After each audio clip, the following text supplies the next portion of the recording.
Asini roh hamari hamu doho damena sia debata mata doho sia anakna Tuhan Yesus Kristus tuhatai. Amin. Shalom, selamat pagi saudara-saudaraku yang kekasih dan yang diberkati oleh Tuhan kita Yesus Kristus. Mari kita bersekutu dengan Tuhan melalui firman-Nya yang tertulis dalam Markus 5 ayat yang ke-34. Demikian kebenaran firman. Maka katanya kepada perempuan itu, "Hai anakku, imanmu telah menyelamatkan engkau.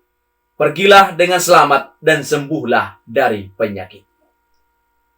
Imanmu telah menyelamatkan. Saudaraku yang kekasih, jangan anggap enteng tentang iman.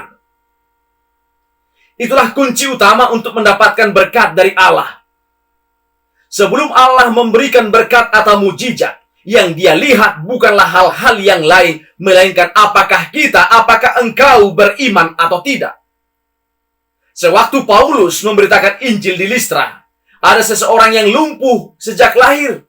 Dia pun mendengarkan khotbah Paulus. Paulus menatapnya dan melihatnya bahwa dia beriman dan dapat disembuhkan.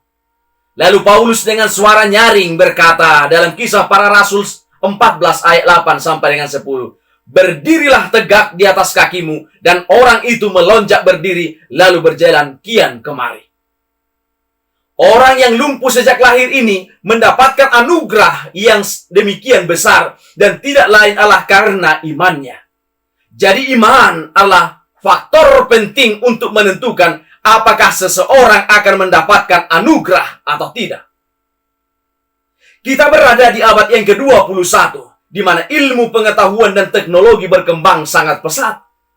Tetapi ilmu pengetahuan dan teknologi tidak dapat membuat berkat dan mujizat bagi kita. Hanya dengan iman, Allah akan berbelas kasih dan memberikan berkat dan mujizatnya sama seperti yang Ia lakukan pada umatnya sejak dahulu kala.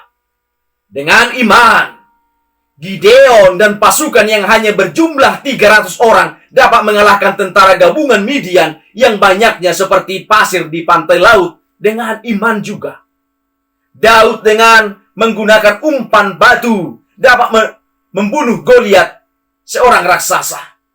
Dengan iman, Elia seorang diri dapat mengalahkan 850 nabi palsu. Dengan iman, Raja Asa dengan prajurit yang hanya berjumlah setengah dari lawannya dapat mengalahkan pasukan Zerah, orang Ethiopia yang berjumlah 1 juta orang. Dengan iman, Raja Yosafat hanya dengan para penyanyi dan menyanyikan pujian membuat gabungan pasukan Amon dan Moab dihancurkan oleh Tuhan. Dan dalam nas kita, dengan iman, perempuan yang sakit pendarahan selama 12 tahun mendapat kesembuhan. Dan di dalam kisah lain, dengan iman, pengemis buta dan dapat melihat kembali. Dengan iman, 10 orang yang sakit kusta menjadi tahir. Kepada mereka yang mau disembuhkan oleh Tuhan, Tuhan Yesus selalu mengatakan, imanmu telah menyelamatkan engkau. Inilah kata kuncinya. Imanmu yang telah menyelamatkan engkau. Kalimat kunci ini mengingatkan kepada kita betapa pentingnya iman. Dari sini kita dapat mengetahui kekayaan, kekuasaan, kedudukan, pendidikan, pengetahuan, kepintaran, banyak memberi sedekah dan yang lainnya bukanlah alasan yang membuat kita menerima anugerah Tuhan. Hanya satu alasan, yaitu iman yang tidak goyah. Yang menjadi pertanyaan, dari manakah kita mendapatkan iman? Dari manakah kita mendapatkan kedewasaan iman? Firman Tuhan berkata, iman timbul dari pendengaran, pendengaran akan firman Kristus. Tidak ada jalan lain untuk menumbuhkan dan mendewasakan iman kita selain dengan bersekutu, merenungkan firman Tuhan, membaca firman Tuhan, baik siang maupun dengan malam. Saudara yang kekasih, mungkin badai besar sedang menerpa hidup saudara. Tantangan-tantangan berat mungkin sedang saudara jalani. Sakit penyakit dalam tubuh saudara mungkin masih ada sampai saat ini. Tetapi ingat, selama engkau mau bertahan, selalu ada jalan keluar di dalam Yesus. Selama engkau tetap beriman kepada Yesus, tetap ada jalan keluar. Mungkin timbul pertanyaan, kapan mujizat itu terjadi lagi? Kenapa mujizat tidak pernah terjadi lagi dalam hidupku? Saat kita menyerah. Tapi selama kita masih mau bangkit dan mau bertanding, selama engkau masih tetap mau berjalan, Yesus pasti akan memberi jalan keluar buat saudara. Ingat, iman kita akan menghasilkan sesuatu, asalkan kita tidak menyerah. Jadikan Allah sebagai teman dalam hidup saudara, Yesus sumber kehidupan kita. Iman adalah ketika kita menghadapi berbagai rintangan dan kesulitan, dapat tetap percaya bahwa Allah akan menolong dan memberi kita jalan keluar.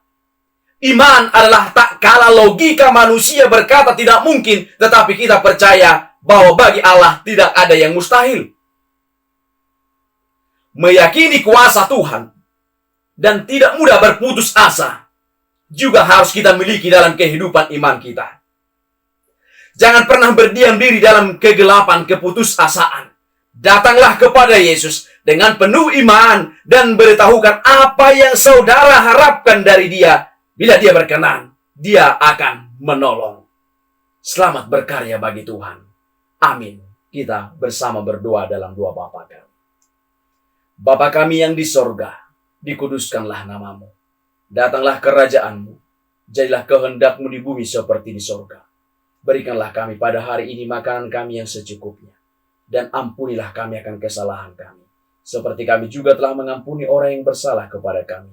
Dan janganlah membawa kami ke dalam pencobaan, tetapi lepaskanlah kami daripada yang jahat, karena Engkau yang punya kerajaan dan kuasa dan kemuliaan sampai selama-lamanya. Amin. Anugerah dari Tuhan kita Yesus Kristus, kasih setia dari Allah Bapa, dan persekutuan dengan Roh Kudus itulah yang memberkati kamu. Amin.